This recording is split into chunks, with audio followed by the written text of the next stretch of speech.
Yeah.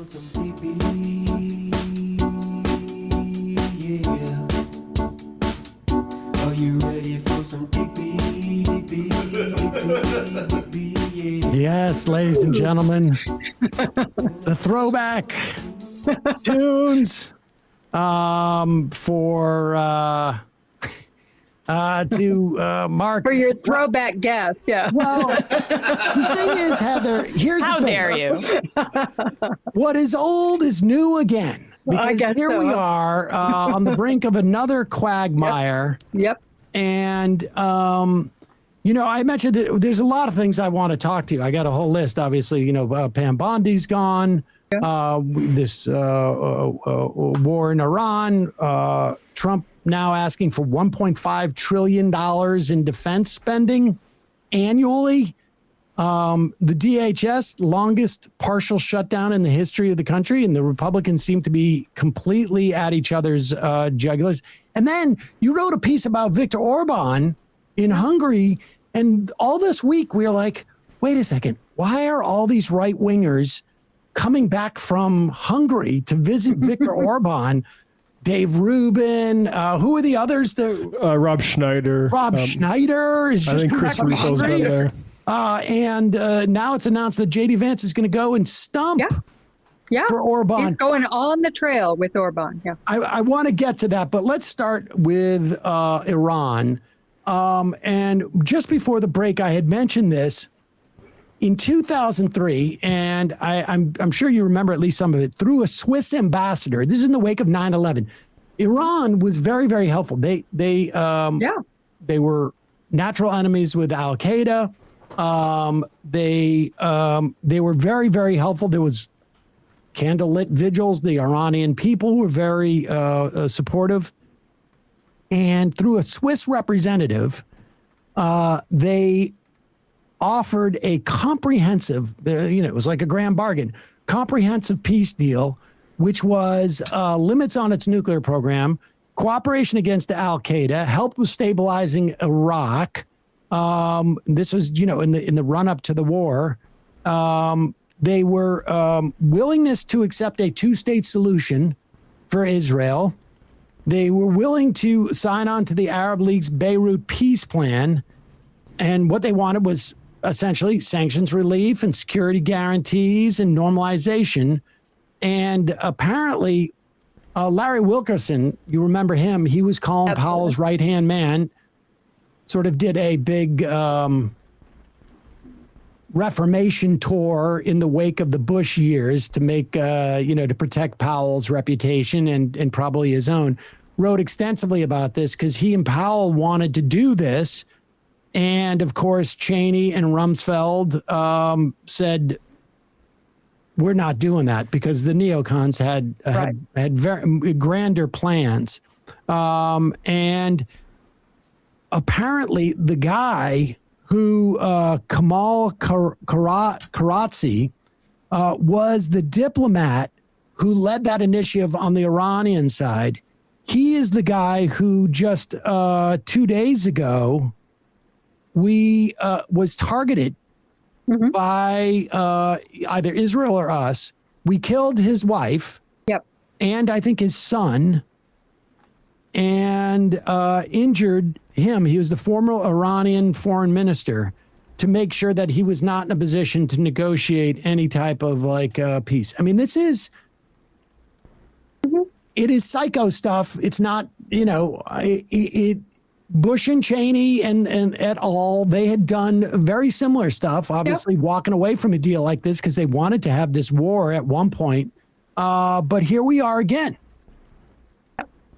Absolutely. I mean, this is, I wake up every morning feeling like I'm, in another moment of deja vu. I mean, it's a different, after 9/11, look, there was nothing, I knew the minute that 9/11 happened, that there was going to be a war and that the United States was going to lash out and they were going to, it was just, and it was not a natural reaction to what had happened. I think the Iraq part of it was what really, galvanized the anti-war, people in the country and around the world, because that was completely ridiculous. But we knew there would be some kind of response to 9/11. So this time, of course, there's nothing, I mean, literally nothing that precipitated this particular thing other than Israel deciding that they wanted to, I don't know, wield the final blow and, continue their rampage through the Middle East. Now they're doing to Lebanon what they did to Gaza earlier.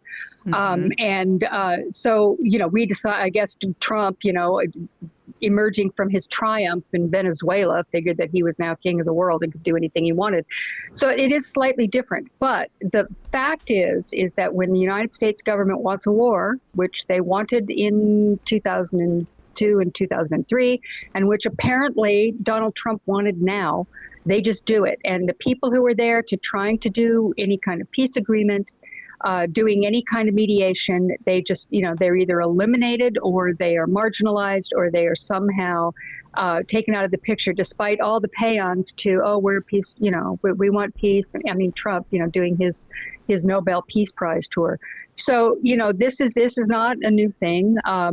This is sort of what we've become, I think, in the 21st century. I think it's pretty much definitional that we've been, hurtling toward rogue superpower status for some time, and here we are. And this particular one is just, I mean, it's so chaotic, so irrational, so completely, incoherent, that it's even more terrifying. I mean, not that, the Iraq War and post 9/11 America wasn't terrifying, but this is something else again, because it's just done, it's so incredibly out of, completely without any form of strategy.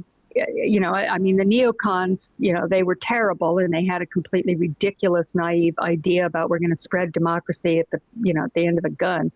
But there was at least some kind of thing you could argue against. This is making it just, what do you just say? Is that it's completely out of control. So, I just feel like the 21st century so far has just been one thing after another, all stemming from this same concept of America completely losing its bearings.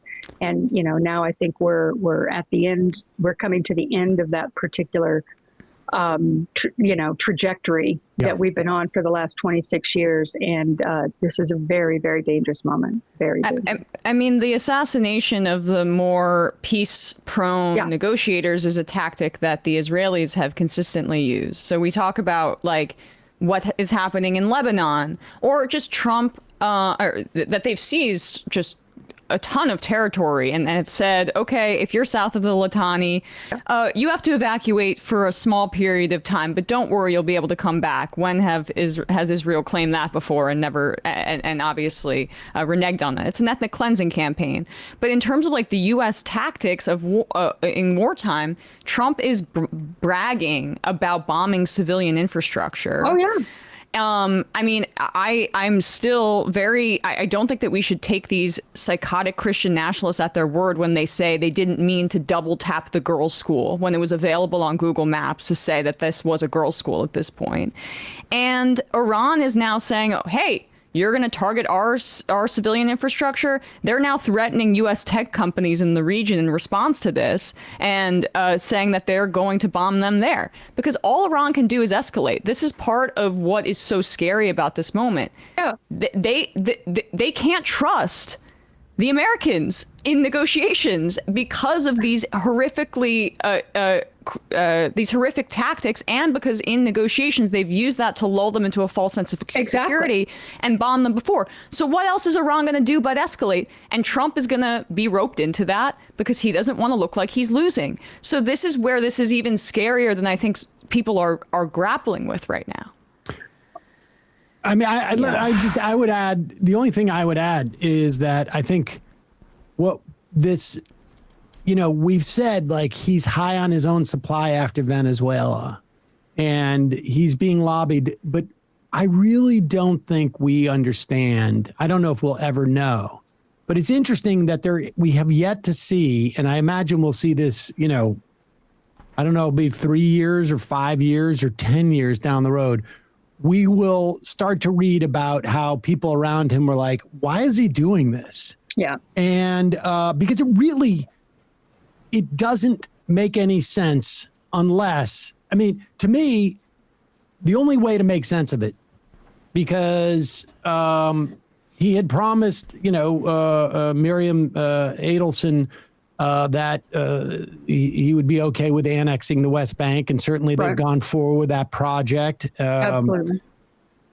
But attacking Iran, I don't think anybody paid for, at least that we saw prior to the election. And I can't help but think that there is he is making money off of this in some way. It may be the Saudis. There's certain Saudis right now are hurting, but it might be one of those short-term pain for long-term gain. When oil is at $120 a barrel, Saudi Arabia is still selling some oil, and it becomes economically sensible to start building pipelines. Well, we're starting to hear that, aren't we? We're starting to hear this pipeline thing, which that came as a bit of a surprise to me. I'm thinking, real? Okay. Well, that kind of makes sense. And the crisis around the Strait of Hormuz and all that kind of does lend itself to an idea that maybe this is part of the calculation. And we have heard that MBS has been talking to, has been pushing Trump to continue the war with Iran. And they've got, all the local American, hawks are in his ear as well, pushing that. And I would not be surprised at all. I mean, just look at the relationship between the Trump family and the Saudis and Qatar and UAE. I mean, this is heavy. Yes, billions invested. Personally. Yeah. And so I don't know. We may never know. It doesn't really, at the end of the day, it doesn't matter. I mean, there's probably, a half a dozen reasons why we're going in, and certainly half a dozen different parties who are pushing for it. We know the Israelis are, this has been a lifelong dream for Netanyahu, and he's been pushing for it as well. And I imagine it's a combination of some people are incentivizing Trump to do this, and others are saying it's going great. Don't worry, we'll be able to do this, and understand that once you get past a certain point, the rate of acceleration in terms of falling into this war increases. But also just look at who is on the outs with Trump now, and I think it says everything. Tulsi Gabbard is rumored to be the next person he's getting rid of all the women. Kristi Noem, these bitches, Pam Bondi, now Tulsi. Laura has a list that she wants me to get rid of, and they just happen to be women. But I really, I think that Hegseth, he's proving a loyal soldier for Trump's aims. I think that Marco Rubio is as hawkish as it gets, and these are the people that he's listening to right now.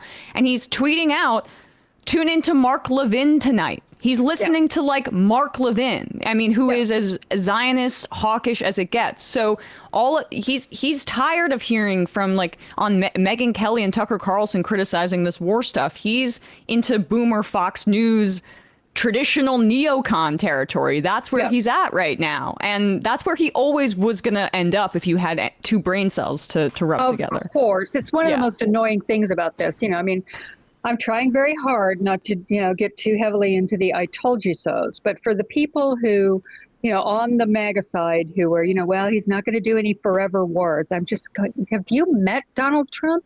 Do you have any sense of what, human psychology is? This man is a narcissistic megalomaniac who, of course, given the chance, is going to take military action when it is, when he gets the chance to do it and thinks that there's no ramifications. He's not running again. And I think that right now he's been saying some things kind of getting, sort of recognizing that fact. Now, maybe he'll change his mind. But for the moment, he's kind of said a few things like, well, there's the rules, and I'm sorry, it's bad rule, but it is.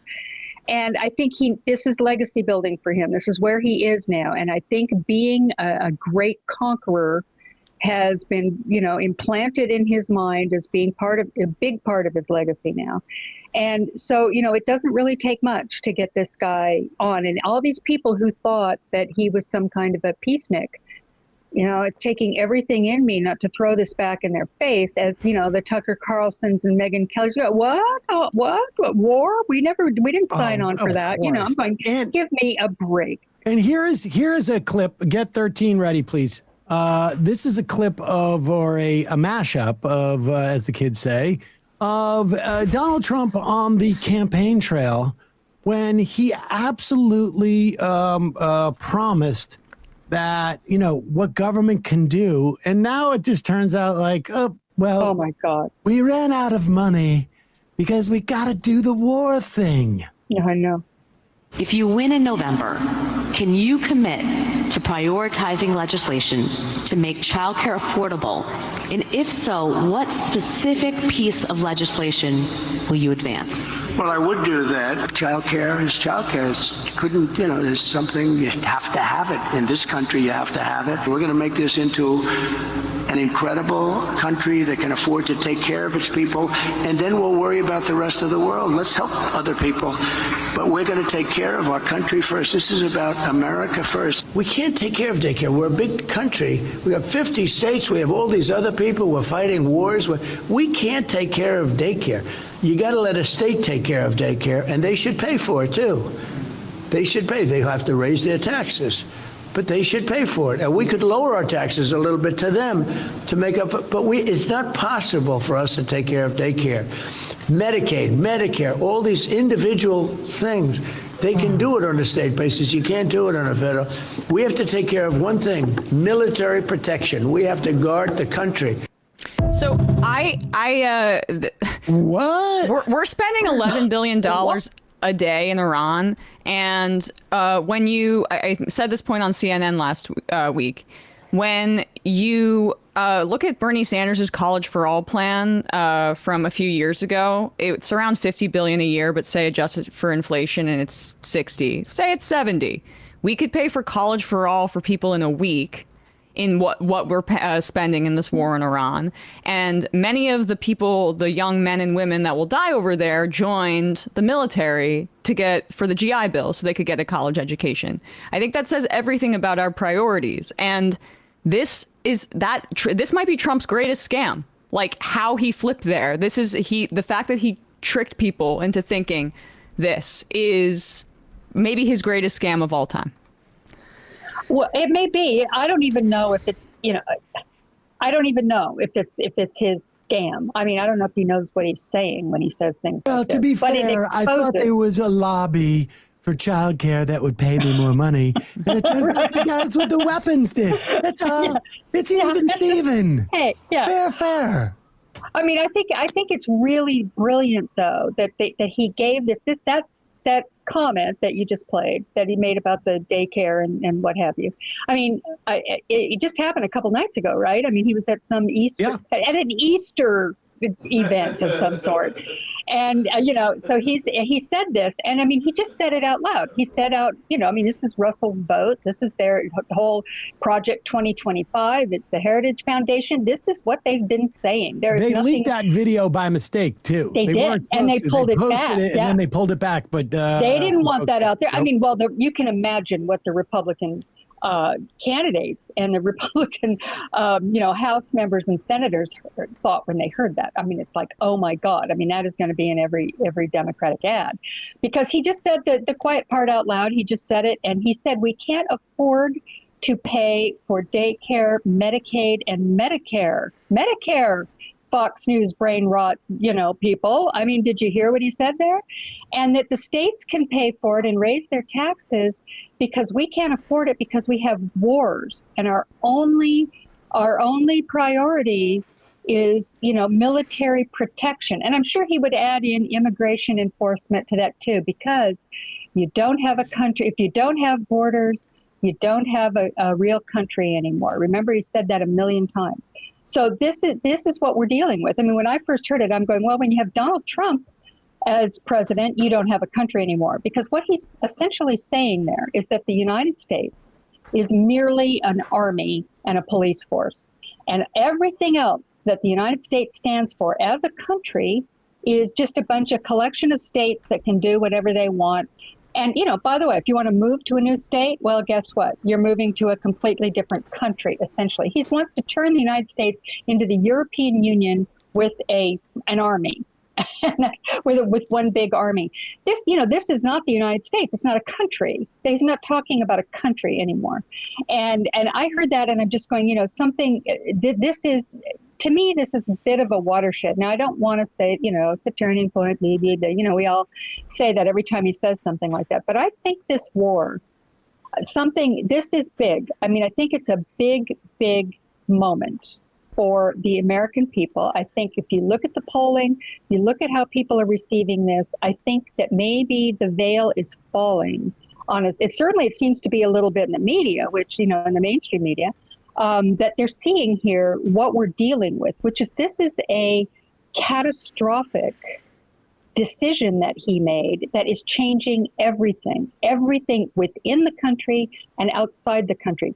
The rest of the world yesterday came together as an alliance to talk about opening the Strait of Hormuz without the United States of America, because we have screwed it up and we can't be depended on. And they are getting together as a huge alliance. I mean, it's a big, was it 30 countries they pulled together on that virtual summit yesterday? That's a big deal. That's something I don't think we've ever seen that before. It's since World War II. Trying to bring the world together. All right, against us. But I don't want to address that we're cooked. I just want to get back to that one quote that he said about, first of all, we can't do, a country can't do Medicare or Medicaid. Right. What the hell? The country has been doing Medicare. We block grant Medicaid, which is a huge It's the mistake. only way you can do it. You can't do it any other way. What are you talking about? And then the idea, I like that he also said, and they can lower their taxes, or they got to raise their taxes, these states, and we we'll can give lower them ours. The irony is the first Trump tax bill back in 2017 or whatever it was got rid of the deductions for high tax states. That's what the whole SALT debate was about. Literally doing his only thing that he has done is the exact opposite of what he was. I mean, so the point is, he's a liar. He's completely disingenuous. He doesn't want there to be Medicare. Delusional. He doesn't want there to be Medicaid. He doesn't want there to be any of these programs. States can do it if they do. If they don't, we're not going to do that. All our job is to do the military. And I think you're right. I think we could do an entirely different episode on just how cooked we are as a country. Yeah. And frankly, I don't know, in the grand scheme of things, if you start getting up to looking at, just outside the atmosphere, and you look down, you go, maybe at the end of for the entire globe, it may be, we may be better off if the United States has a far, far less resources. No doubt about it. And whatever the agreement was in the past, it's gone. It's gone. It's gone. And China, I mean, just like, I just saw a thing. Well, they're not stupid, at least. China forced its refineries, its refining sector, to maintain 2025 levels, despite the fact that they would cut back in this instance. And it's basically just, that's the way their economy runs. It's like, when society needs something, this is your government's in charge of doing that. And they're just sort of completely outmaneuvering us at this point. It's a joke. But I also get the sense that Trump has given up. He knows he's going to lose the House. Yeah, of course. He's starting to wonder if he's going to lose the Senate. All of their efforts are going to be at somehow stopping the election from actually taking place in the way that we anticipate.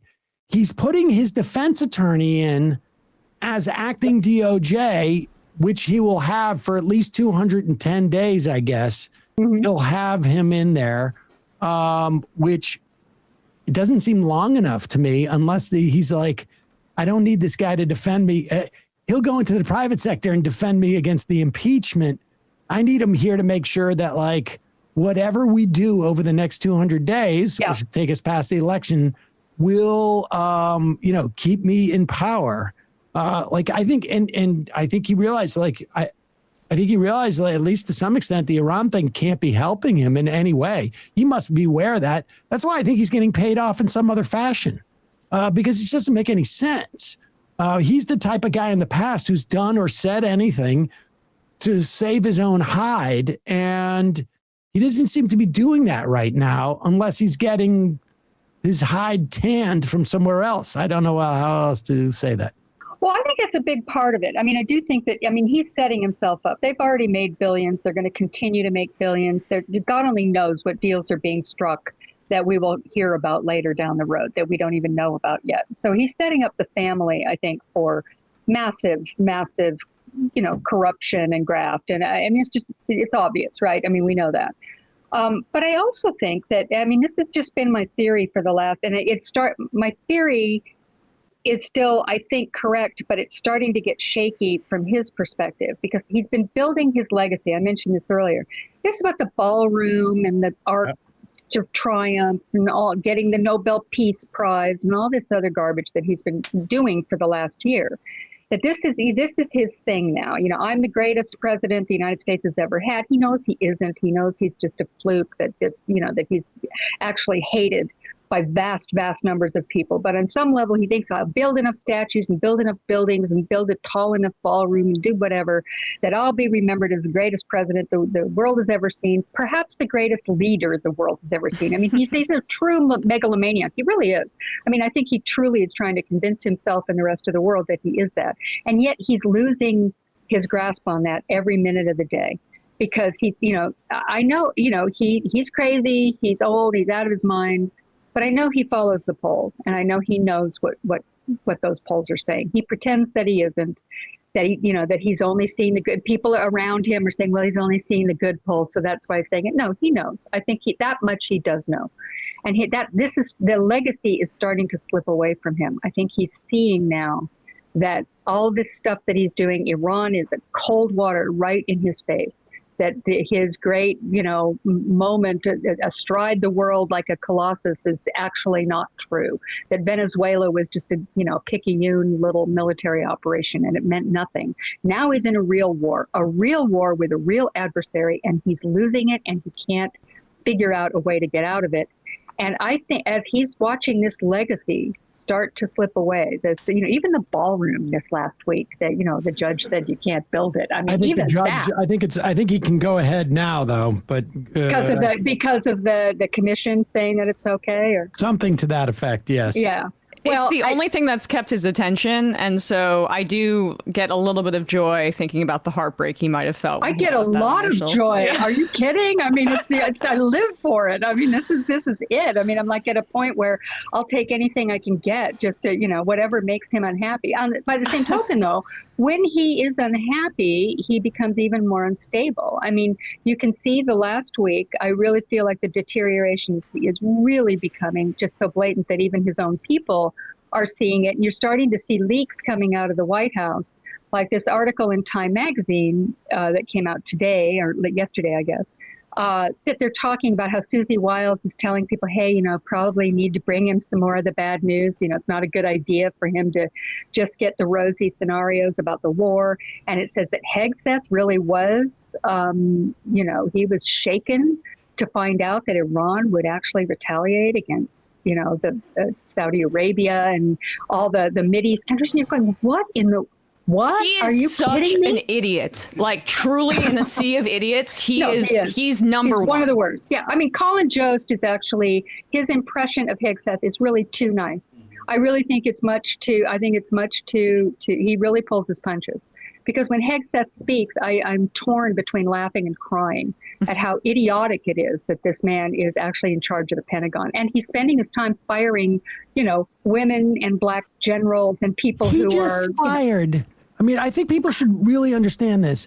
He just fired the chief of staff of the Army because the chief of staff of the Army refused to take off the promotion list two black women who were in line to get one-star generals.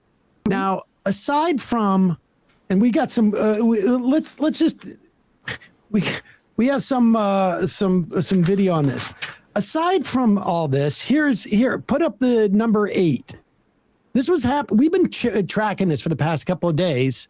Or I should say, yeah, put up number 6. This is from the New York Times from a couple of days ago.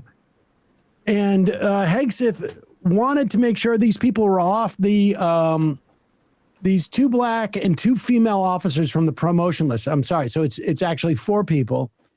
He, in this piece, it says that, I think if you scroll down, it says somewhere around there, Hegseth had told army leaders that the president wouldn't want to be standing next to female or black generals.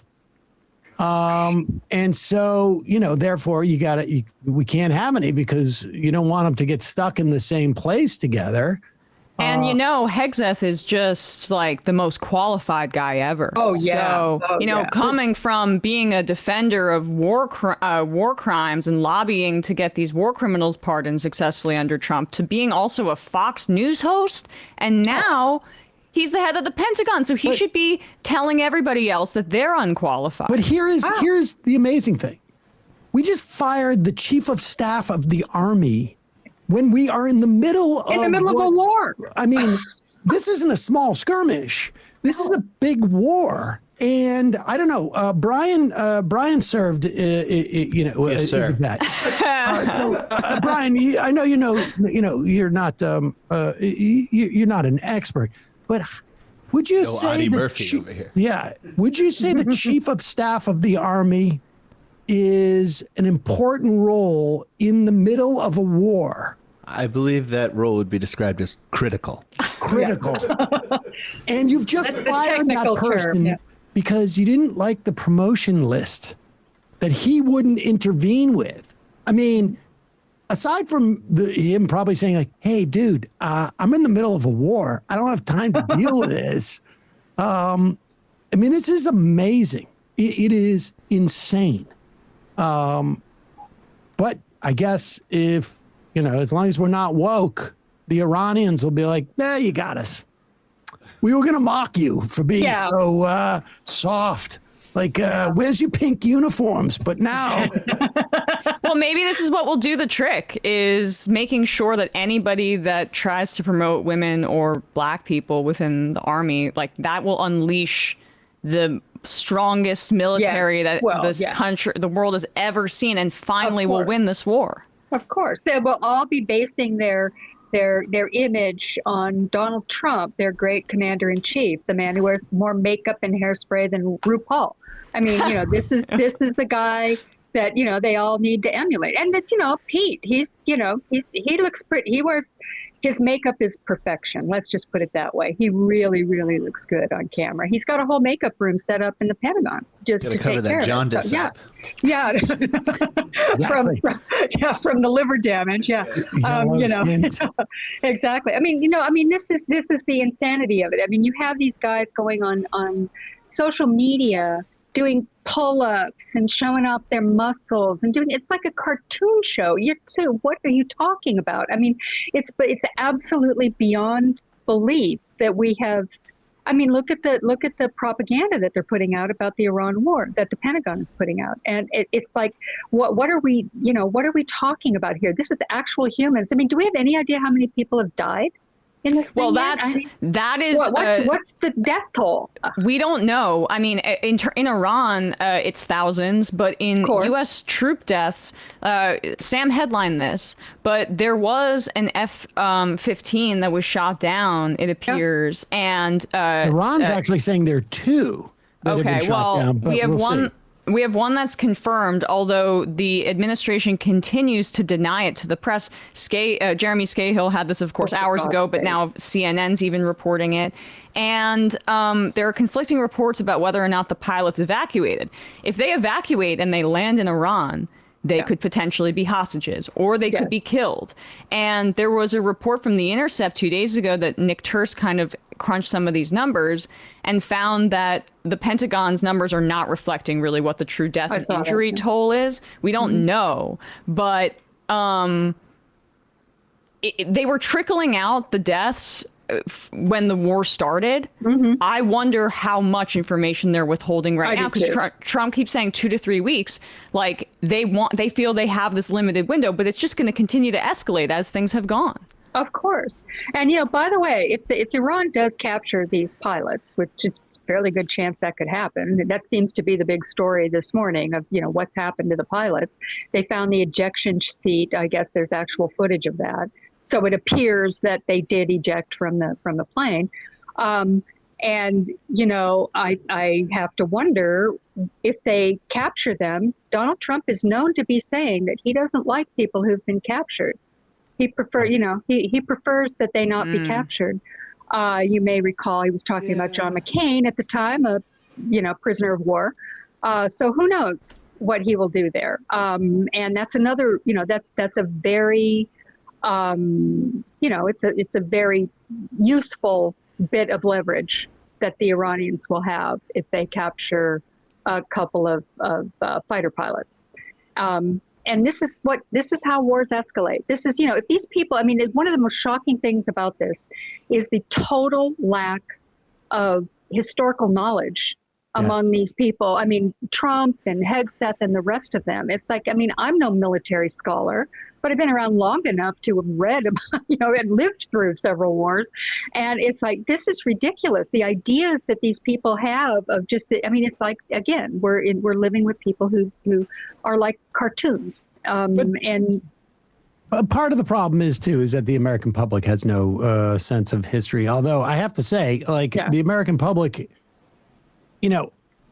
it's sort of hard to assess because the Trump administration has spent exactly not 60 seconds on trying to sell this war. The Iraq war, the Bush administration had 9/11, and it still took them like 2 years to get to the point where they could sell it. And there was machinations. In this instance, Trump has just done it. And the war is already as unpopular as the Iraq war ever was. Yeah. At the end, at the worst moment. At the worst where part, we're at, yeah. Indeed. And so I want to give the American public credit, but I don't want to give them too much credit because, there was no effort even to try and sell them on this. And they're just like, what's going on? And now, but I want to turn from this. I have a feeling we're going to be sadly talking about this Iran excursion for a very, very long time. Stupid.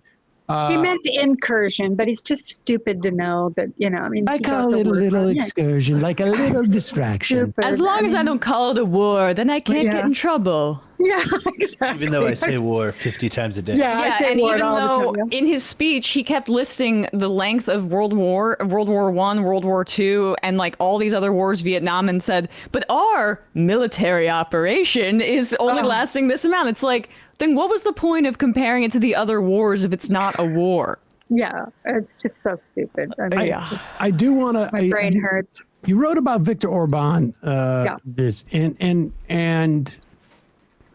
with everything going on, it's hard maybe for people to understand why this is important and why. But then you see the way that Dave Rubin is not an important figure, but it's quite clear. And Rob Schneider, outside of being a comedy legend, why hasn't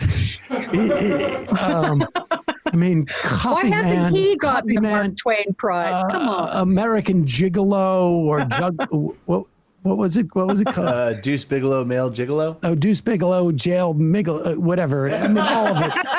Just it was just Jail Megalo. These are of course iconic American figures, but J.D. Vance, we have a war going on.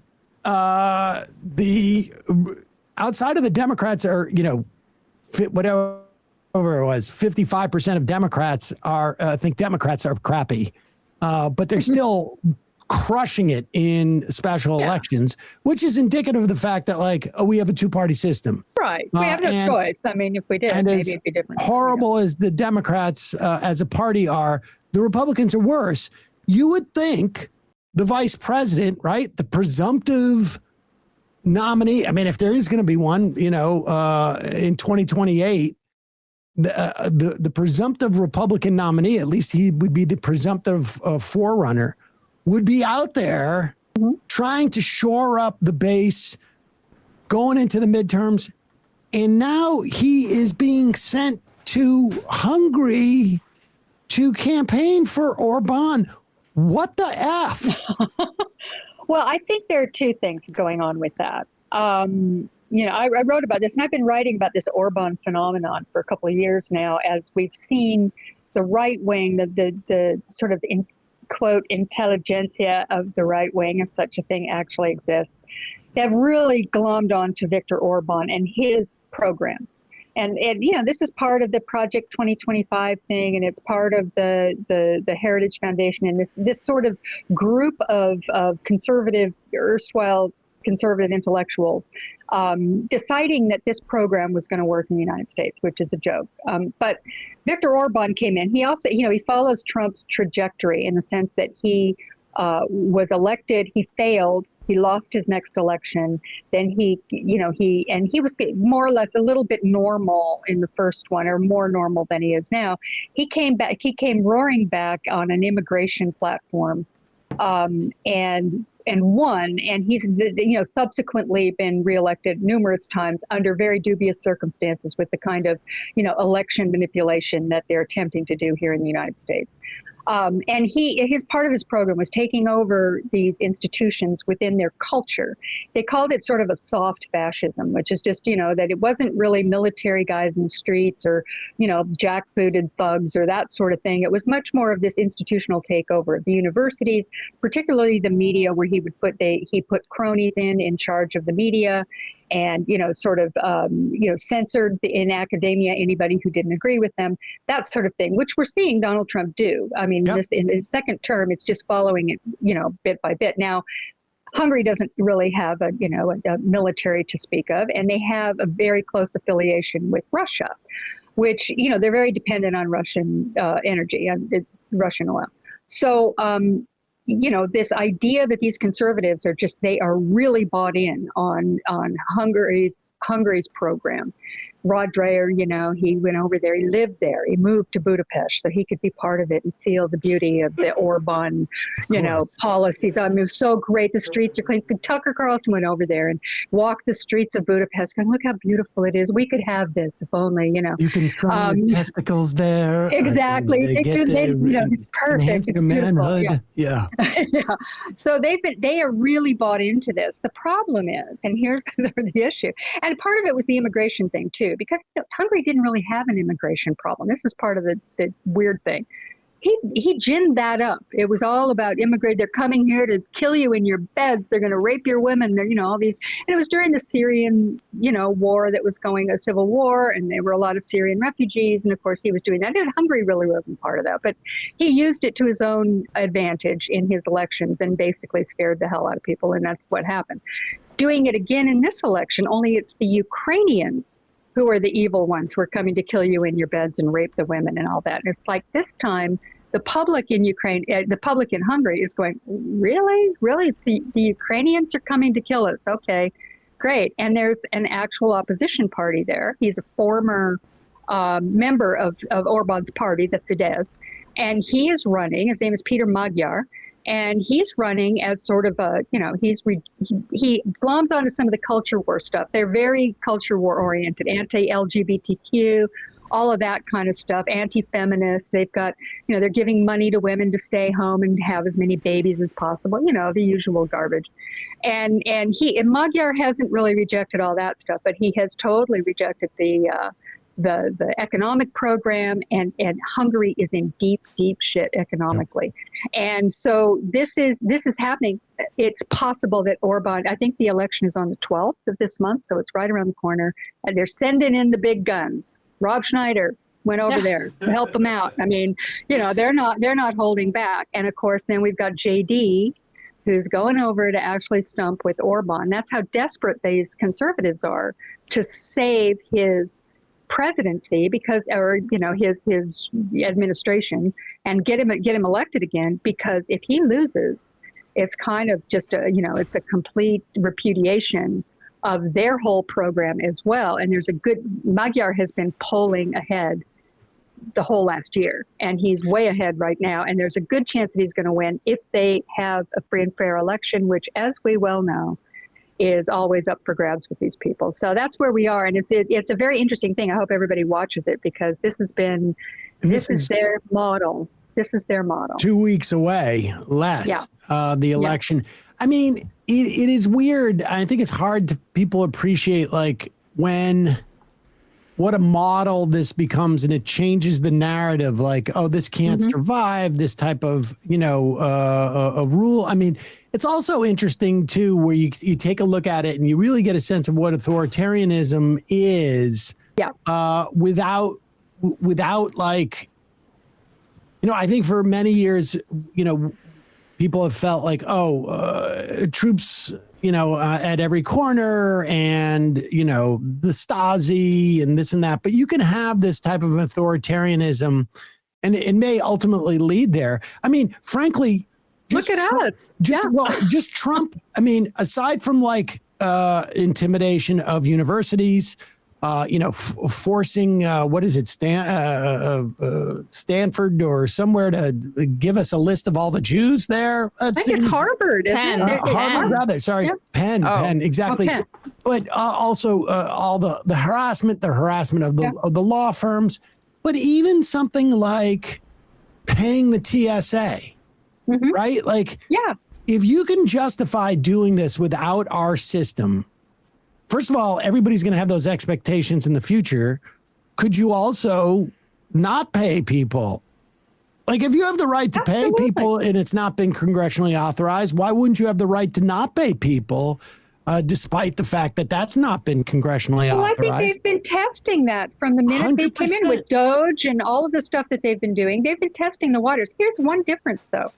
I had thought, and I think everybody thought, that what Orban was modeling was a new, like I called it, soft fascism, which is just, it's this soft authoritarianism with all the things that Trump has done, with the intimidation factor, going to the law firms, and saying, hey, we're going to remove your ability to deal with the government, and intimidated all these, so-called, legal heroes, and they all agreed to it, and then they're going to give him free, pro bono work, that kind of thing. That's the Orban program. It's intimidation, but it's not violent, right? It's just this sort of bullying that we're going to take away your privileges if you don't do it. And all these elites are going, well, gee, don't do that. I mean, then we're really screwed.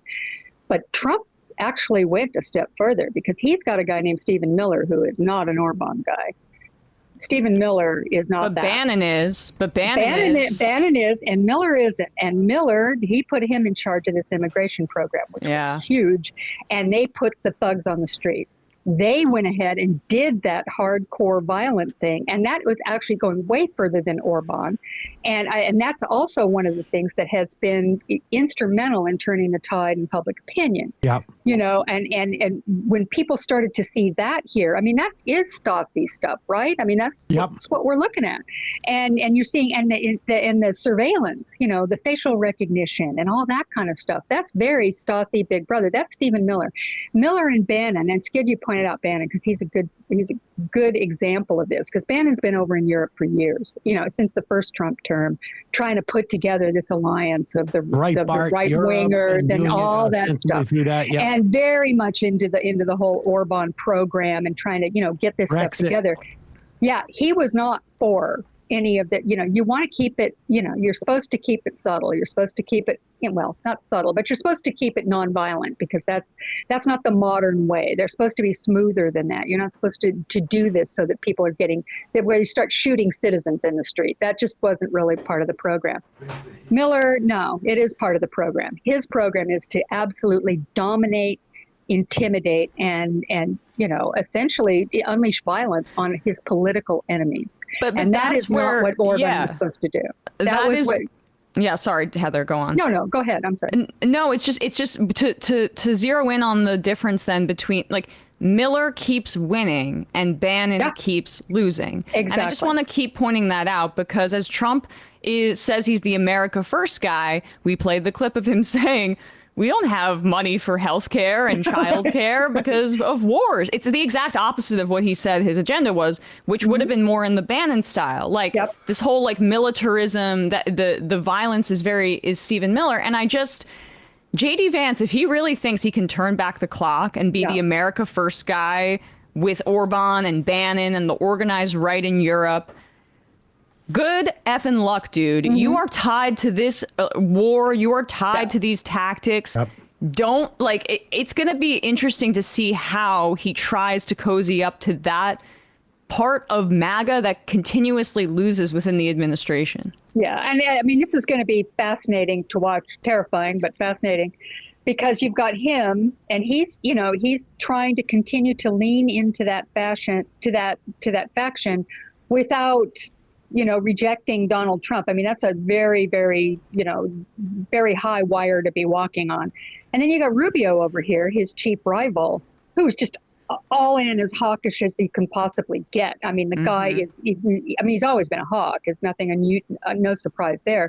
But he's just gone full on with the program, even on the immigration stuff. I mean, he's hardcore anti-immigrant now, and he's the son of immigrant. I mean, he's a product of the birthright citizenship. His parents were not citizens when he was born.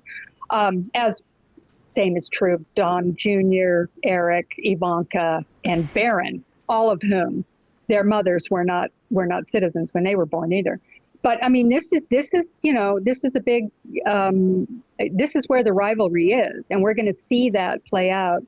And I'm sort of, not to get into, the sort of campaign politics, but I do think that that's where that campaign is going to take place. And I suspect that it's not going to be either one of those guys that will end up winning the nomination. It's going to have to be somebody who's outside of this, because this particular argument within the Republican coalition is going to destroy both of them. Tucker Carlson. One can certainly hope. Wouldn't be surprised. I wrote a piece, I remember, like 5 years ago that it said, I think Tucker Carlson's going to run for president at some point. It sure seemed to me like that's where we're headed. God help us. Yeah, jeez. Well, on that note. Yeah, hey, have a nice weekend, guys. Yeah. Heather Parton, proprietor of the Uber blog Hullabaloo. We'll put a link to that. And of course, we'll link to your pieces in salon.com. Heather, always a pleasure. Yes, it we'll was fun as usual. All right. Take care. Stay safe, everybody. Thanks, Bye-bye. Heather. Hey, folks, don't forget to hit the subscribe button and check out our daily show. We do it every day at 12 p.m. Eastern for about 2.5 hours. We even take phone calls. You should check that out.